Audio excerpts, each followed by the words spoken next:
Hello, I'm doing a movie review, and the movie I want to review is the 1977 cult classic, Eraserhead. Now, Eraserhead was written and directed by David Lynch, and this was David Lynch's first movie. Now, David Lynch would go on to direct movies like The Elephant Man and Dune and Blue Velvet and Lost Highway, and he also created the show Twin Peaks. Now, I first saw this movie when I was in high school. A friend of mine recommended it to me. He didn't tell me what it was about, he just said it was really creepy and really disturbing, so that really did pique my interest, and I eventually saw the movie. Now, when I first saw this movie, I really had no idea what the movie was actually about. I really was going into this movie cold, and I'm not gonna lie, watching this movie for the first time, not having any idea what the film was actually about, really was quite an experience. And Eraserhead is one of my favorite films. This really is a great movie. It's not just a great horror movie, but it's also a great film in general. Now, when I first saw this movie, I thought this was the weirdest film ever made. Then later on, I saw the 1977 Japanese horror film, House, which is even weirder than this movie. And then I saw the film The Holy Mountain, which I would say is even weirder than Eraserhead and House put together, and The Holy Mountain actually came out years before this movie. Now, it really is hard to describe this movie, because a lot of the stuff in this movie really is left open to the viewer's interpretation. Like, I would honestly compare this movie to something like a painting or a poem or a song. Like, it really is something that really is left open for your own personal interpretation. Now, the basic plotline of Eraserhead is it's set in what appears to be some kind of a post-apocalyptic world, or some kind of like dystopic world. Like, you really don't know much about the world in which this movie takes place. All you know is like everything is very desolate and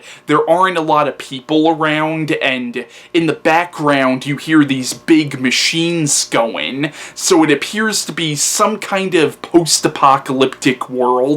And it follows a man named Henry, and Henry has a girlfriend who later in the movie becomes his wife, and he eventually finds out that his wife had a baby. Now, this baby is like some kind of a mutant, and eventually in the film he has to take care of this mutant baby, and in the film he essentially goes into his own dreams, and most of the movie really does take place in the character of Henry's dreams. And he has these really horrific, like, nightmares about this, like, lady in his radiator with, like, these huge testicle-looking things coming out of her face, and really most of the movie, once again, it takes place inside the dreams of the character of Henry. Now, once again, Eraserhead is a great movie, and it's also kind of a beautiful film to look at. Like, it's a beautifully shot movie. Like, the cinematography in the film is very good, and the film's in black and white, and the black and white really does add an atmosphere to this movie, and it really is a beautiful film to look at once again, and it's a very, like, artsy kind of film. Like, it's a very artistically directed film, and it really is, like, I consider it to very much be an art house film. Now, as I said, a lot of the stuff in this movie really is kind of left open for the viewer's interpretation. Even that plot synopsis I just gave really is just one interpretation of the film. Like, even before Henry starts having his nightmares, there's already very bizarre, surreal stuff happening in what is supposed to be the real world in this movie. Like, in the beginning of the film, Henry meets his girlfriend's parents, and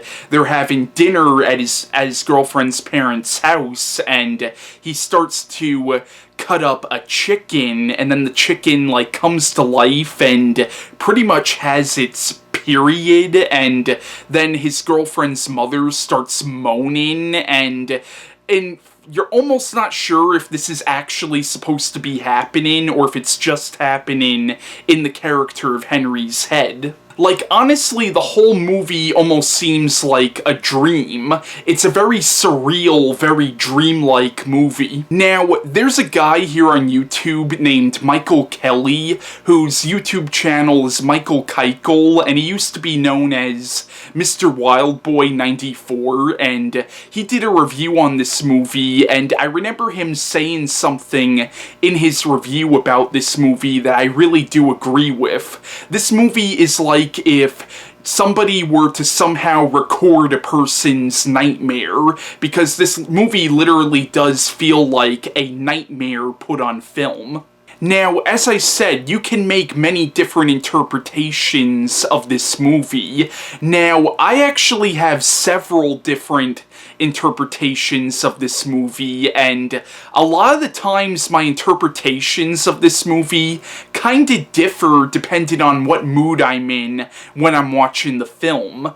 One interpretation of the movie that I have is that Henry and the other characters in this movie are actually dead, and this world that the movie takes place in is either hell or some kind of a purgatory, and everything that's happening to the character of Henry in this movie is actually a metaphor for things that happen to him in his lifetime, and the lady in the radiator is actually, in my interpretation, is that she's either some kind of an angel trying to save him from hell and take him to heaven, or she's actually some kind of a demon trying to trick him into going to a deeper part of hell. Now, that's just one interpretation of the movie that I have. Another interpretation that I have is that Henry is just crazy, like he's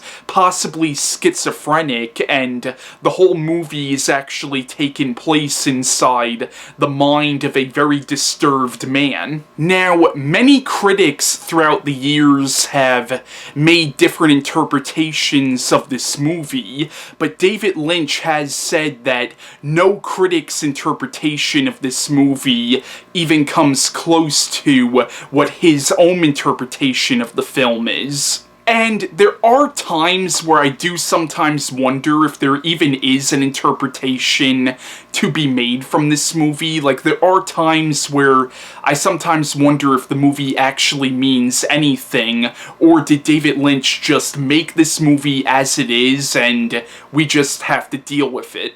Now, regardless of what your interpretation of this movie is, you can't deny that as a horror film, this movie is creepy as hell.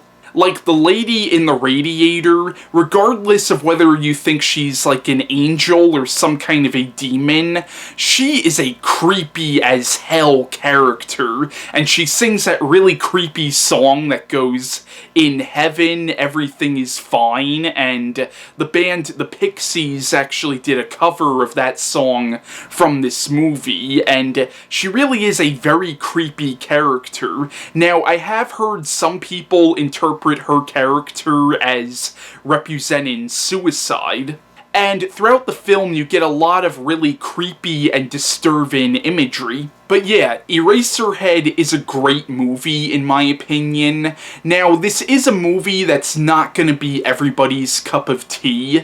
Like, I've let friends of mine borrow this DVD, and a lot of them really didn't like the movie very much. Like, a lot of them thought the movie was just too weird, and honestly, if you don't like the movie, I'm not gonna condemn you. It's definitely not a movie that's everybody's cup of tea, and I could understand it if this isn't a movie that you're into, but I personally love the film. But yeah, that's my review on David Lynch's Eraserhead, and bye.